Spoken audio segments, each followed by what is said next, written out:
আরে দাদু যে। কে রে লাউড়া? আরে দাদু আমি ফুটো ফুটো। ও ফুটো, বস বস।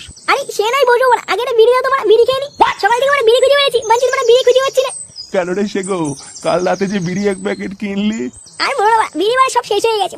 রাত্রে বেলা এত নেশা চেপেছিল, নেশার চোদনে সব খেয়ে ফেলেছি। দাও দাও এটা বিড়ি দাও। আরে বিড়ি তো বাড়া আমার কাছেও নেই, এক প্যাকেট ছিল বাড়া, তাও ইন্দুরে নিয়ে গেছে। যাও বিড়ির জন্য আসলাম, তোমার কাছে বিড়ি নেই, তোমার বিড়ি ইন্দুরে নিয়ে গেছে, তাহলে কি ভুদা খাবো নাকি? খৈনি আছে, খাবি? দিল না খৈনি দিয়ে কি হবে? আমার কাছে একটা কড়া গাজা আছে, বলো তো কাশ্মীরি মাল, ওই জন্য একটা বিড়ি খুঁজে বেড়েছিলাম, বিড়ি তামাক দিয়ে বানাবো ভাবছি। কি বলছিস, গাঁজা আছে? হ্যাঁ কাশ্মীরি মাল হেভি কড়া, ওই জন্য একটা বিড়ি তামাক খুঁজে বেড়াচ্ছি, যদি তামাক মেরে এটা হালকা করতে পারি। কই দেখি কেমন গাঁজা। এই তোমাকে দেওয়া যাবে না, কড়া মাল মানছি, পুরো কাশ্মীরি মাল, একবার যদি খেয়ে ফেলো দুমো মার্কে যদি কেলিয়ে যাও। আরে চোদনা, তুই আমাকে চিনিস? ছোটবেলায় দুধ না খেয়ে গাঁজা খেয়ে বড় হয়েছি রে, তুই আমাকে গাঁজার টান শেখাচ্ছিস?